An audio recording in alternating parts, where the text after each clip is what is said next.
he passed away Memorial Day 2011. That was the start of a major dark force. I was doing way more than drinking and smoking, and I was like, nothing. This is done.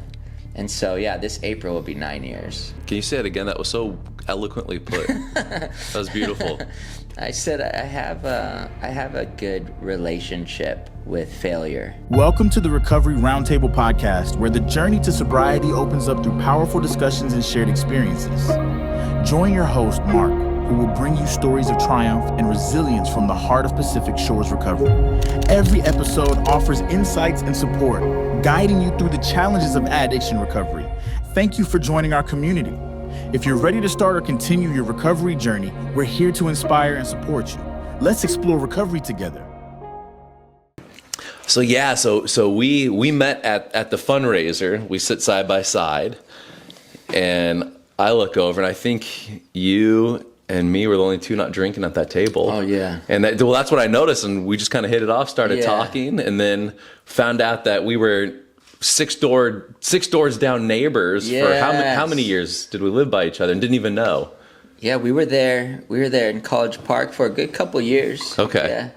Yeah, 2000. We were there 2011 to 2014.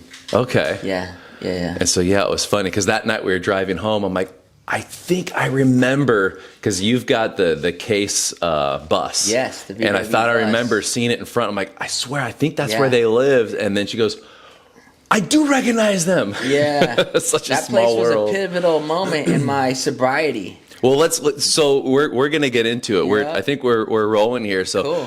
First, thank you for. I mean, you came all the way down from LA just to meet with us and to be on here. So thank you so much. I am stoked to get to hear your entire story, but also get to share with those that are all different walks of life and all different places in their journey. And so the reason why I love having people such as yourself come down is because people see this version of you and like, oh, he must have had an easy life. Yeah. He's crushing in real estate. He's doing great, but they don't see the decades of the darkness. Yeah. And how you were able to heal yourself and to continue moving forward and now doing such great things in the community. So if you wouldn't mind diving in, kind of what's your name and your background, kind of where you came from. Awesome, man. Thank you for having me. I love what you're doing here and just the fact that you have a clear passion to help and to inspire and to be authentic and help people see, like, look, we all go through some stuff.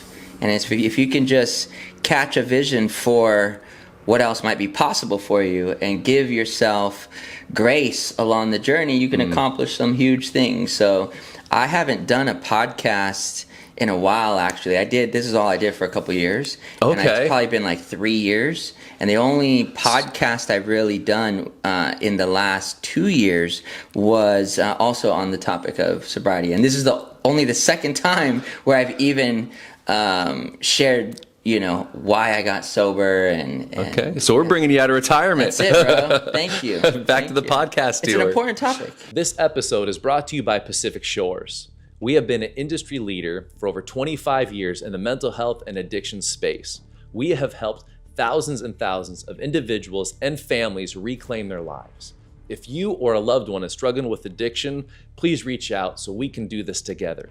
Our number is 949-749-7317. It really is. And so we just hit 25 years of doing this. And we've seen a change where the stigma used to be so bad. Like we've had doctors from Hogue stay with us and go through our program. And so many people are saying, like, nobody can know I'm here.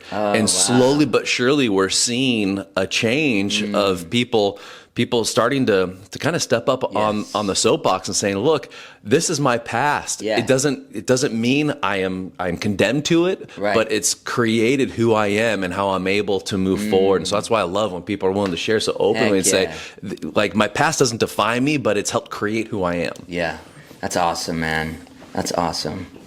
Well, yeah, my name's Keven Stirdivant, a.k.a. Kevion. And let's see, I was born in Oakland in 1982.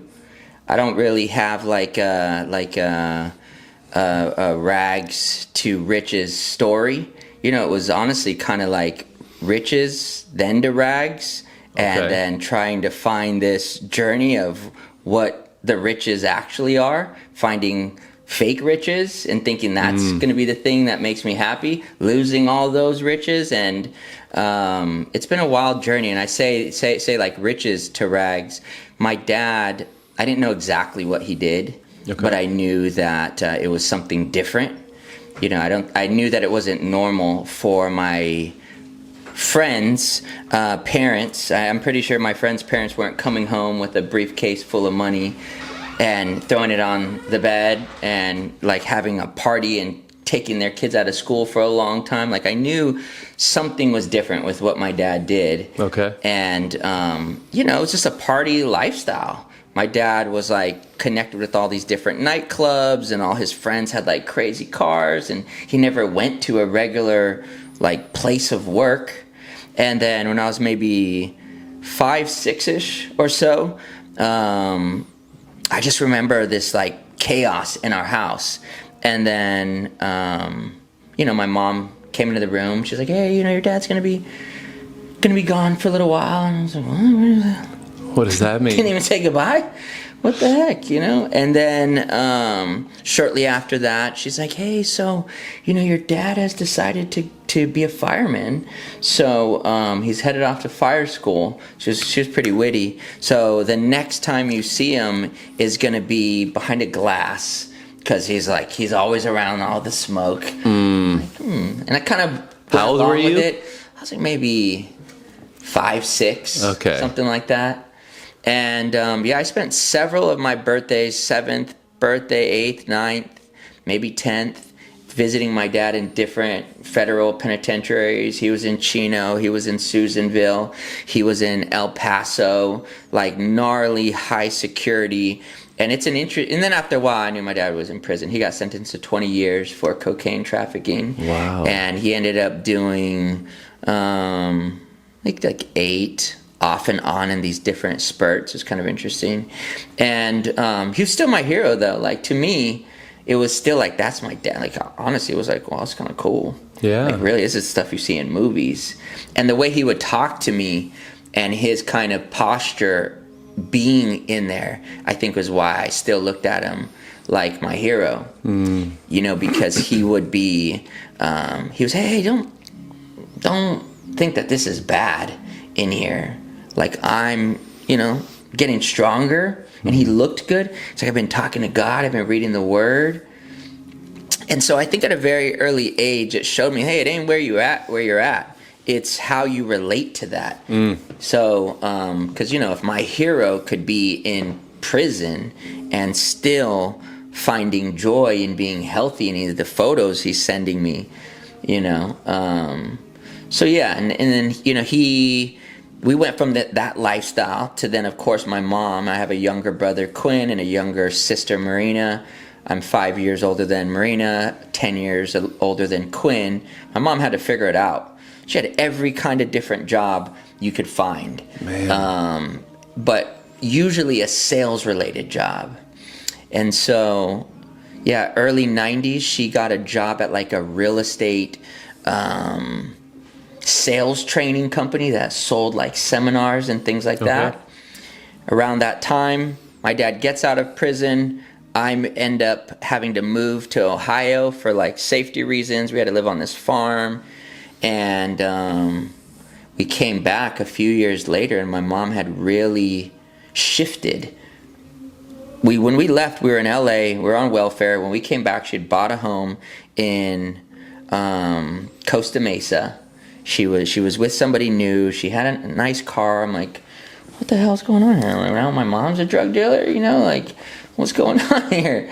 And she really showed me like, hey, while you guys were gone, I found this place, and I started doing a lot of personal development work. And she showed me the goals that she wrote down. She started to learn about like the law of attraction and manifestation and all this stuff.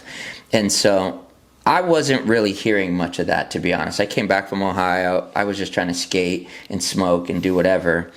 And after a year of being back, I got this girl pregnant. And so I was a junior in high school. I was 17, she was 16. And then that was kind of the first major fork in the road. What are you going to do here, bro? And I started to really get heavy into that stuff my mom was exposed to, like Tony Robbins and Zig Ziglar and all that. Completely dropped out of high school. I never spent a day in my senior year, never got a GED, never went to college. I just went straight into all this motivational stuff. And then got into real estate a few years later.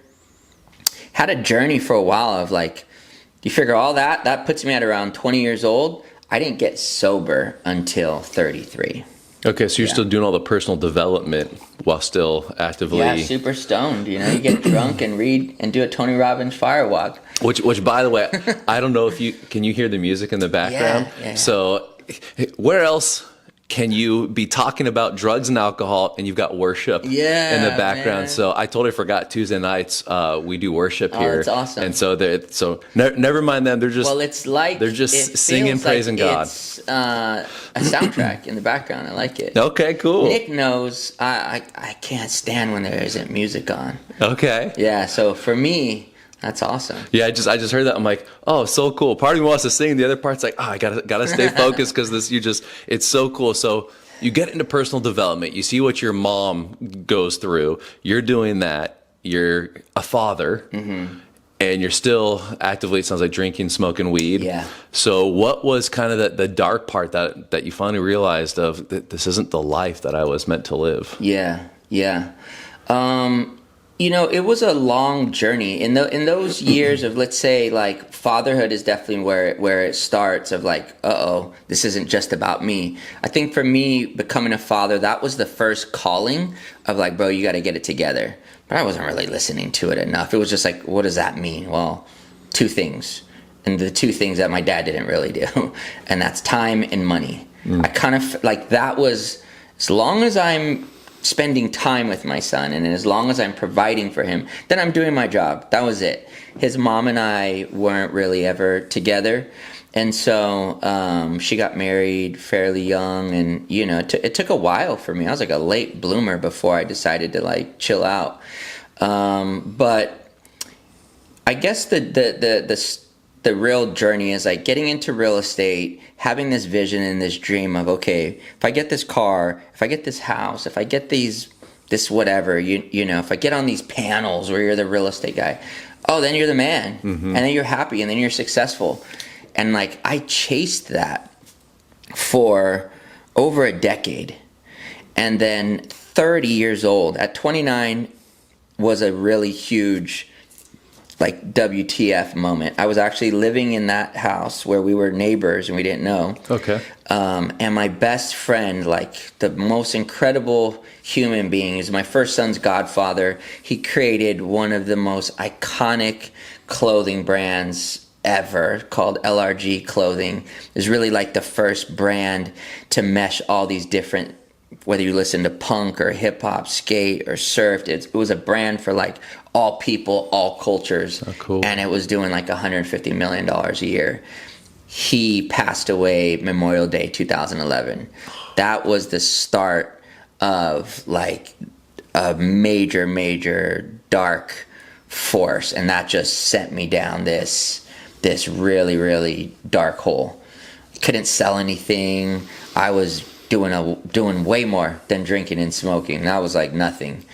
And then my daughter was born in October 2011, and that was like this little glimmer of like hope, like, all right, dude, because it was my first daughter, and I had my son Kaizen in 2008, and when Azella was born, it was what I definitely needed to like just make it through that time. And then December, my dad gets really sick, and in January 2012, my dad died. And I just lost it. Like, I lost it bad. My wife and I split up, so I went from that house into like my own crappy apartment and just trying to figure it out. No car, no nothing, and I have 2 little kiddos, a 4-month-old, and my son Kaizen was like 4 years old, and my son Eli was 11. And that was a major turning point of like, similar to when my son Eli was born in the year 2000. Bro, you're right here again in 2012 now. 12 years later from when you first started to see this, you can do it. Like, you can be somebody in 2012, like in 2012, it's this same kind of moment of like, you have these responsibilities, but you're effing up. What are you going to do? Like, are you going to change? Are you going to do something different? And I wanted to like just end it all because I felt like such a loser, but I wasn't going to do that. Like, I knew I wasn't going to do that, but I think that's the challenge when we deal with addiction and we have these things outside of our faith and outside of health that we rely on to feel good, or whether it's, you know, materialism or ego, whatever you do to feed your spirit, when it's not real wealth and it's not healthy, and you escape to those things, that's where I think you enter this dark path. And yeah, that was even still in that moment, I didn't go to God. I still in that moment, I went to, I'm going to create a dream company. That's where I went. It wasn't even I'm going to get sober. It was like, I'm going to get money, like for real. And I came up with this plan to build this company and what I could do to make $1 million in 5 years. Because at that point, my wife and I split up. I felt like that was going to be the thing. If I can do that, you would think maybe after all this time and ups and downs and seeing my friend become a multimillionaire and pass away because of his own challenges and battles, that maybe I would have a little bit more insight. But I didn't. Yeah. I was 29 years old, and I came up with a vision for this company, and it was a 5-year plan to get there, and I got there in 4.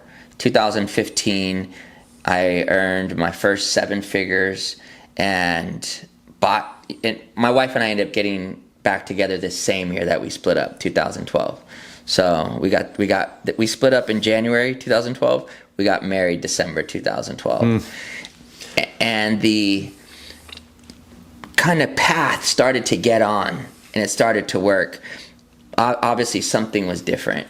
The right energy was there, the right intention was there, and my company goes to this crazy place, 2015.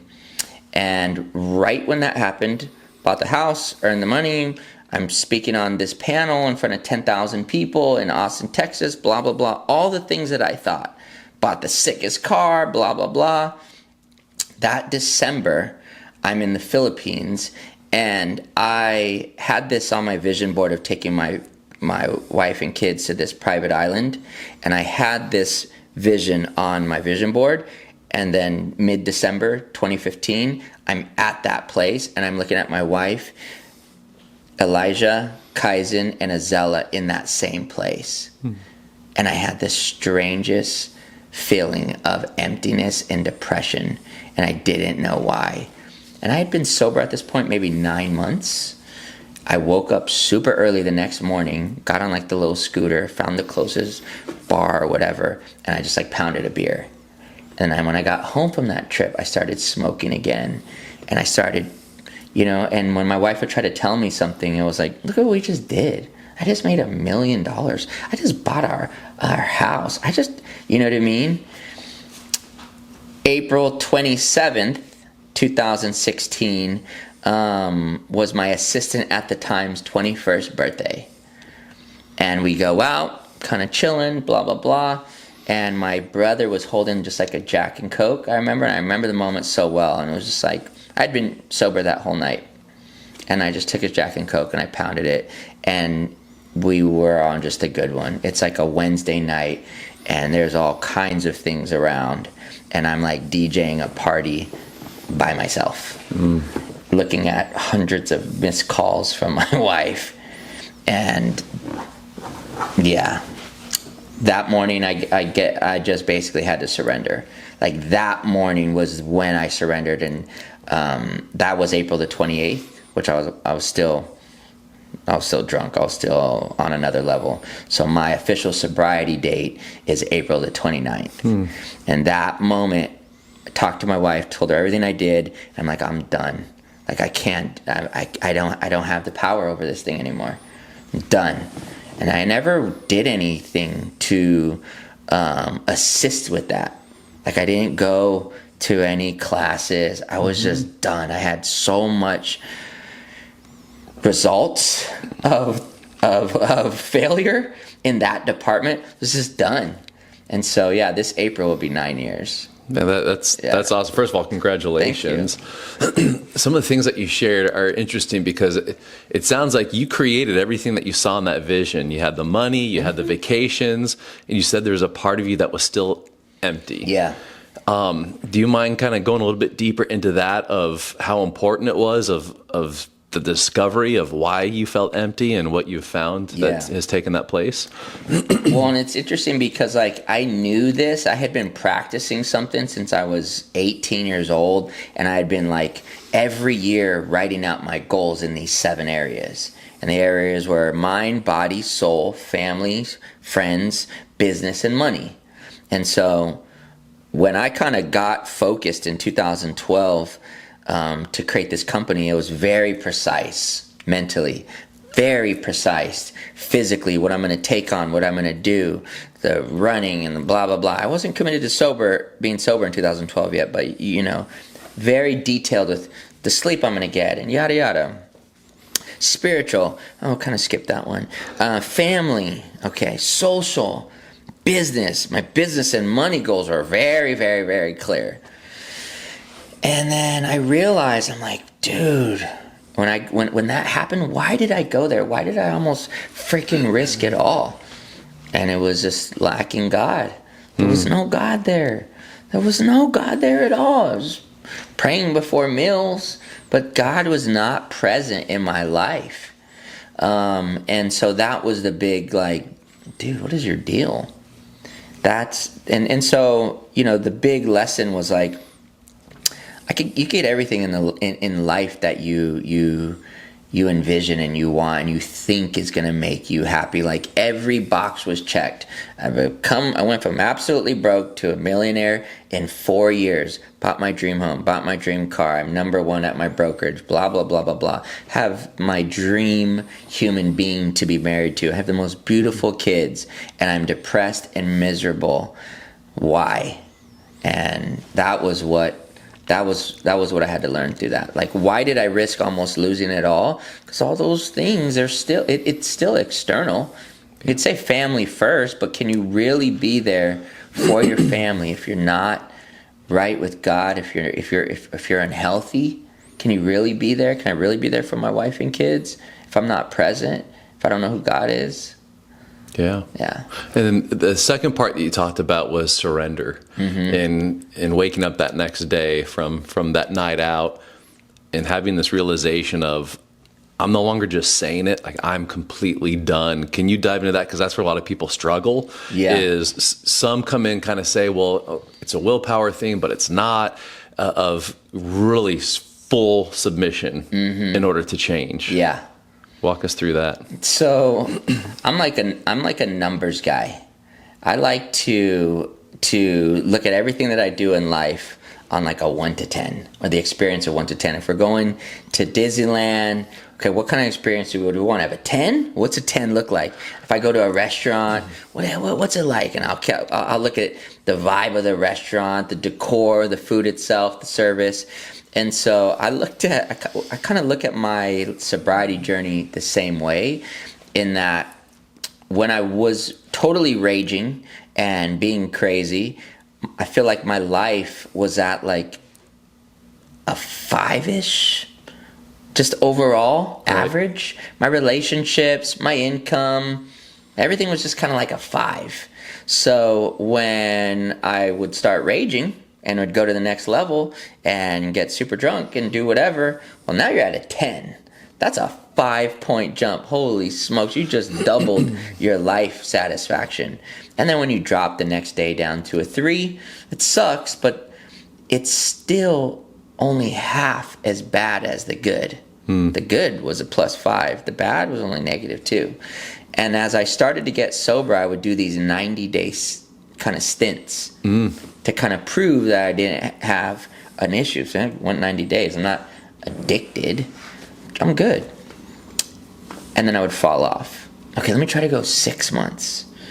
And life would get better, and then wrong place at the wrong time would completely fall off.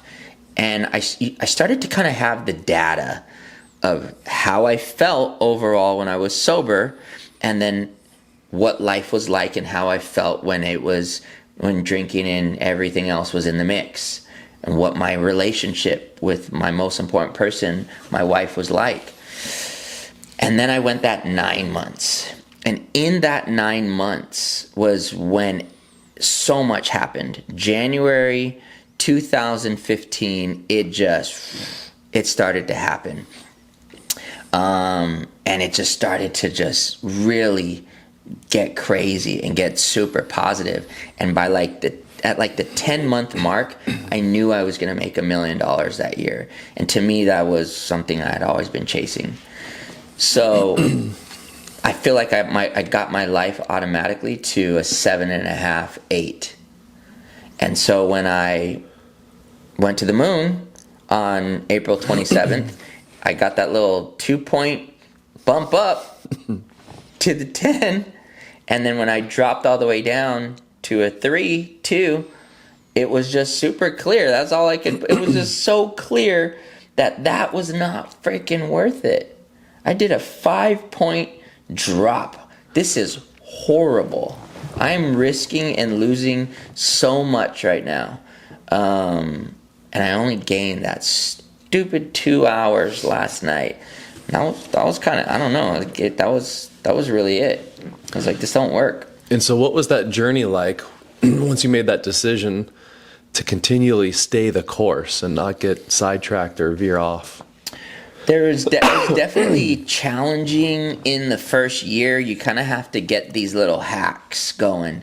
You learn before everybody knows you don't drink. So one, I think it's like you really have to figure out who you're going out with, and if you can go out with these people anymore. So that was one for me. I just straight up could not hang out with certain people anymore. Number two, when I did, I had to have somebody there. To this day, I won't put myself in an environment without somebody who's also sober, who knows I'm sober, to support me. It's not happening. I ain't going. So community is a huge part. Isn't it crazy? So here's one thing, the difference with alcohol and other things. It seems like if you go out and you say you don't drink, people go, oh, what's wrong? Yeah. But if you go out and you're like, oh, I quit doing heroin, they wouldn't be like, what's wrong with you? Be like, dude, congrats, that's awesome. Right. And so it's like a drug is a drug is a drug. Yeah, Totally. If I am looking at sedating from pain in my life, not to miscount other things, or discount, but it's like, it's irrelevant what the drug of choice is. Yeah. If I'm looking for a place of sedation versus a life of creation, that's where we start looking at these things. So you said community is really important, making sure that you had to, it sounds like, end some relationships, and then anytime you're at a place, you bring someone else in. That's a huge tidbit. Is there anything else that comes to mind that you've been able to really stay the course and just continue creating what you have been? I think telling people, speaking about it, not keeping it a secret, writing about it on, at this point it was like Facebook. So just did my first 4th of July sober. Just had my first Christmas sober. I'm at 9 months sober. The Nomo app. I remember I had the Nomo app, and on the Nomo app, it tracks how much you're saving. And so I doubled up on the Nomo app is I tracked what I earn per day. And I tracked the fact that if I'm drinking 2 days a week, then I'm losing at least 50% of the next day. So I added that in my savings, not just what I'm not spending. I added my daily income and the fact that I would be losing 8 days a month, 2 days times the next day, blah, blah, blah. And when I started to see that, like, I looked in that app the other day, and it's the most hilarious number.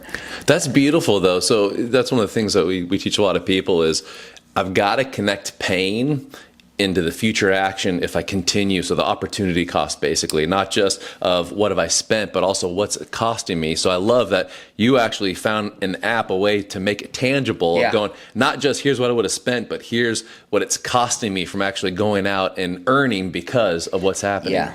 It's a stronghold, man. And I think you have to find, when my best friend got sober, I remember we had to do this intervention, and it was the most awkward thing, and he ended up agreeing, and he went to rehab, and when he got out, I remember he was so depressed. It was like, oh dude, and I think that lasted maybe 6 months, and he started partying again. And I think you have to fill up that high. You got to fill up that high with something. Running, biking. Obviously, the right thing is to say the Holy Spirit. Fill up the high with the Holy Spirit, for sure. But if I'm just being totally straight up, I wouldn't say that's still a journey. When I saw you the other day in the Bible study, I think I might have told you, I opened up my Bible app and I had to re-download the app. So it had the little mark on it. I was like, I was in the Bible study, re-downloading the app, like, sorry, Lord, you know what I mean? Yeah. So my faith walk is still something that I'm working on, because I have these goals that I'm doing, and I know the right thing is to say, well, you have gotten all your goals. Yes. But I'm just keeping it real. Yeah. Like my relationship with God is something that I have to make sure encompasses like everything that I'm doing. But what got me here to the nine years, and for a lot of other folks, if this is about helping people get to that, what helped me a lot was physical challenges.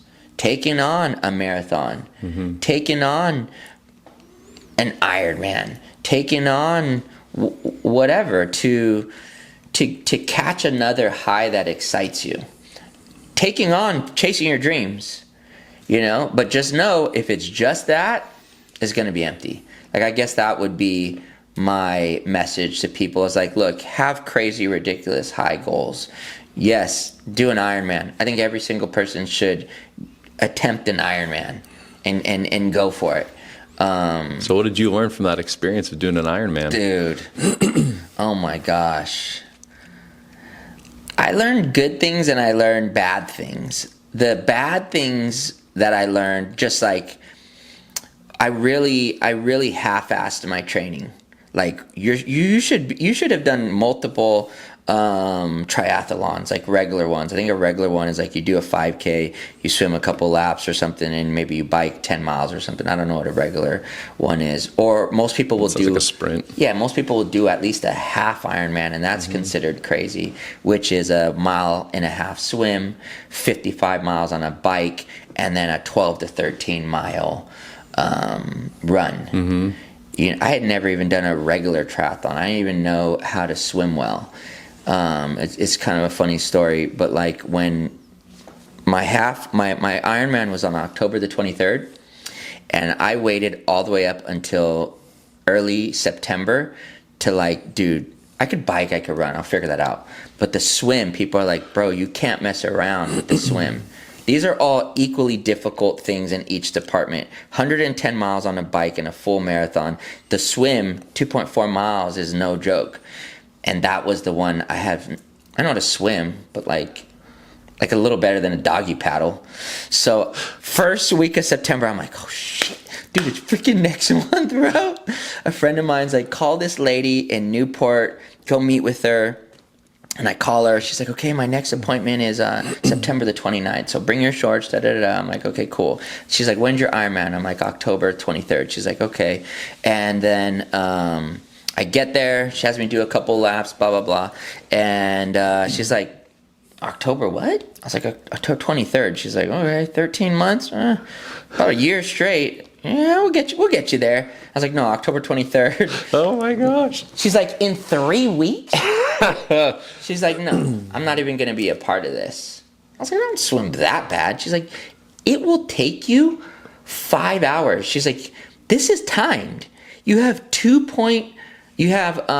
she said you have 2 hours, 2 hours and 15 minutes or something to finish the swim.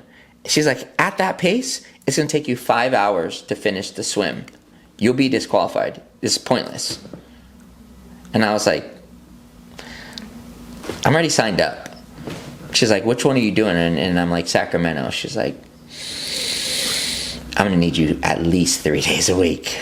And so, boom, we get there, and the swim, you get through it. The bike was a freaking nightmare. There was all this headwind. I actually got through the swim fairly easy. Had a minor panic attack in the first 3 minutes. So that's easy for you? Panic attack? My goggles got filled up with water. Did you catch a heel? Bro, I never swam with all these people everywhere. It's totally different. And I got on a little buoy real quick, and I just tried to catch my breath.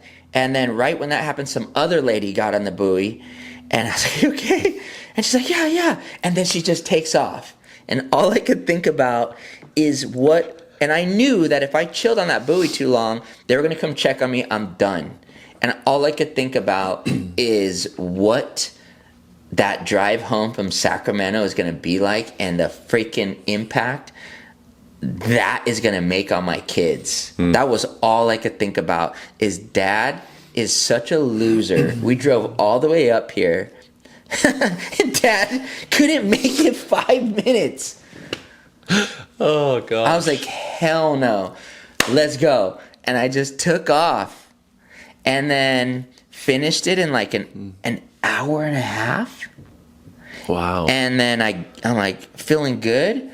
And you run, run a mile, get to the bike, change it up, put all your bike stuff on, get on the bike. And, when you're on a bike, 15 to 18 miles an hour, that's good. On the way there, I'm going 23 miles an hour. I'm like, oh my gosh. Flying. And then I'm seeing people on the way up, and the look on their face of just pure misery. Dude.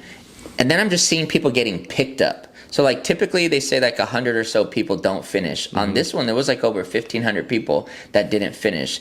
The freaking headwind on the way back, I couldn't go more than 8 to 10 miles an hour. Wow. It took me 8 hours. I thought I was disqualified because they said 8 hours you have on the bike. Mm-hmm. But because I finished the swim in 1:30, I technically had 40 more minutes. Okay. And when I got to mile 112, my son was filming, and my legs were so jacked, I just fell over. My son has it on film, and I'm like, there ain't no way I could run a marathon right now. There's no way. There's no way. And I get back to my little thing, and there's dudes in there racing with everything they have. I'm just chilling there eating a peanut butter and jelly sandwich. I'm like, there's no freaking way. Take an Advil, and I just drench my knees and everywhere in icy hot. I was just like, Lord, just please get me through this. And then it's just off. And the run started, and I was good for 5 miles, and the rest was absolute hell. You have 17 hours to finish it.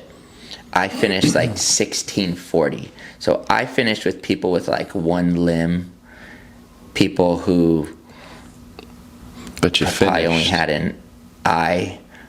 So I think I finished with a blind person.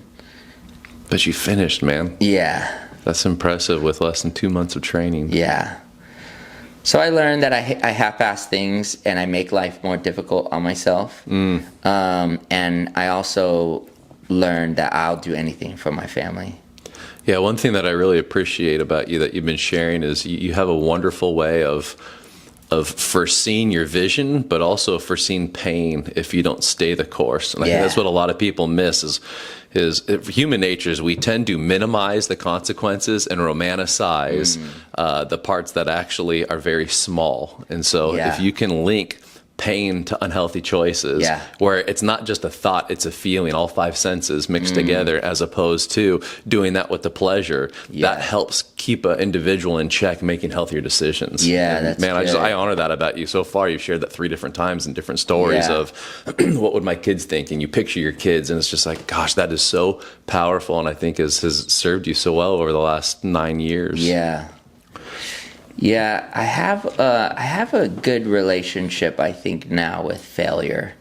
So can you say it again? That was so eloquently put. That was beautiful.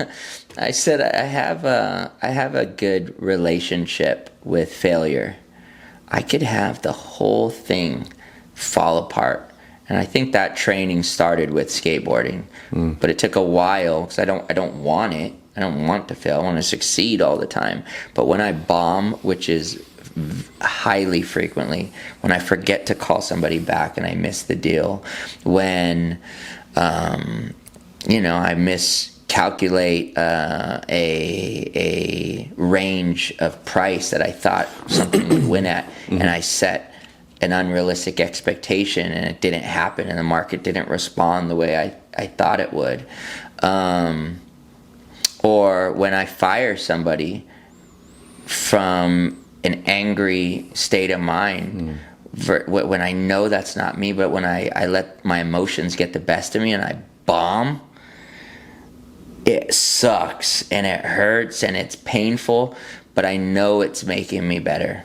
Yeah, one of the things that I've learned is it seems like winners fail more than losers win. So knowing that failure is simply feedback for the next iteration to do differently, as opposed to failure is, I'm a failure. See, I shouldn't have even tried. Yes. So that was just so beautifully put. Yeah. So you're coming up on 9 years. You've completely turned everything around. What's life look like for you now? Man, I feel like I'm entering like a new space, like the best space I've ever been in. I really feel like I'm learning. I'll be 43 in a couple weeks, and I feel like I'm just learning to like just let God do what He does. But you got to show up. You got to pray about it. You got to ask with clarity. But I feel like I've tried so hard. But why have I tried?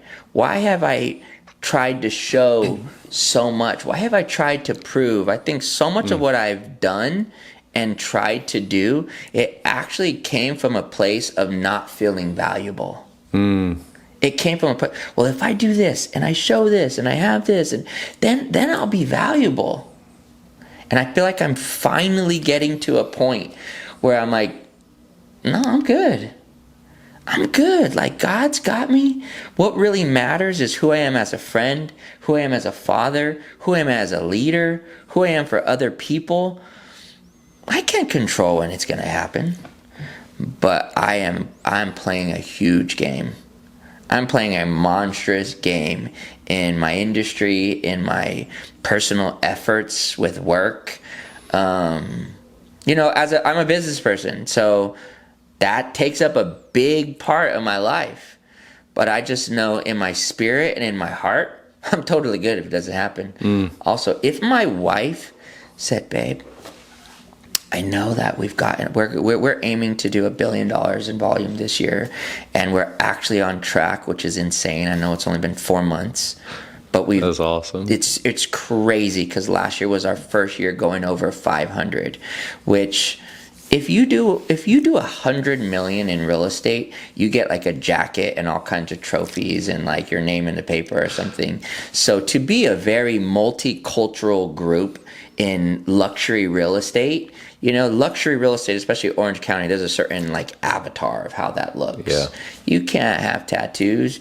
You can't be brown. You can't be a high school dropout. You can't talk about addiction. You needed to go to this school and present yourself this way. And I'm like, nah, that's not me. And so the fact that we've been able to really keep it real and achieve these things and, hit the $500 million last year and blah, blah, blah. Point being, if my wife told me, babe, I just really think we should get out of here and just sell everything and just live in the Philippines, I mean, let's go. Let's go tomorrow. Let's go tomorrow. I'm out. Because I know what matters to me most. And that's my wife being happy, the kids being happy, giving them a beautiful life. If she said, hey, I also think we should give it all away. But damn, all of it? Can I bring my Porsche? Worked hard for that thing. They call that industry disruption, though. And to be so free, not tied to the production part, but doing it because it's fun and you're actually changing people's lives of finding exactly what they're looking for in your niche. That's awesome, man. Well, you're not gonna give it all away. You didn't take the vision, you didn't take the inspiration, you didn't take the skill set. So let's go. Let's see what we could do in the next 10 years in the Philippines or Idaho or Portugal, or we just keep doing our thing here and really learn to encourage and help other people. Like, I'm a total open book for agents. I do a call every Monday. I do a Zoom for essentially my competition. Like, I share all my secrets every Monday at 12:10 on Zoom. Here's how this happens. Because to me, it's like, to teach is to learn twice, and you get what you give. So to be able to pour into people and share, somebody did that for me. I didn't invent any of this stuff that is happening for me. It's just learning and putting our spin on it. That's awesome, man. So final question is, how do you want to be remembered? I want to be remembered as somebody that saw them as something even greater than they saw themselves, and because of that, helped pull that out of them and help them become a more complete and whole human being. Somebody that when we spent time, you found peace of mind and you learned to kind of let go and you learned to enjoy the moment and be present, and somebody that inspired people to just go for it. But also while going for it, to know that life is beautiful and life is awesome. That is so killer. Well, thank you for taking the time, coming in and sharing your story. Let's go, dude. I'm stoked. One of the other reasons why I love doing this selfishly is I get to learn so much more about people than probably like 15 to 20 dinner sit downs, because how deep we go. I'm like, this is the coolest way to get to learn people's stories. No, it is. I had a podcast for a couple years, and there's so many times we're like, hey, let's go for the Hearst. And I'll go sit with somebody at Hearst, and I'm like, damn, I wish I had this shit recorded. This was cool. Yeah. Because I think you're like me, we want to share. There's not like, oh, I got to make a certain amount on my ads. No, we do this to share and to impact. And if one or two people heard something that helps them, we're doing our job.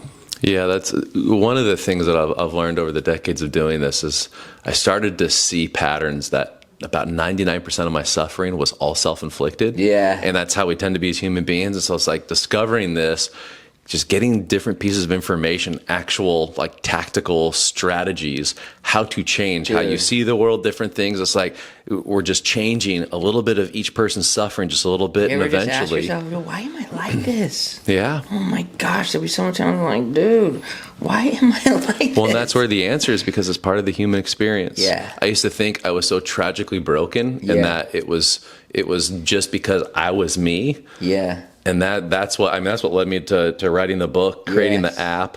Just the last year we came out with a manual. Beautiful. Just different things of going like, we're not broken. It's just the human experience. We all have insecurities. Bro. We all want to feel valued, but for some reason we devalue ourselves.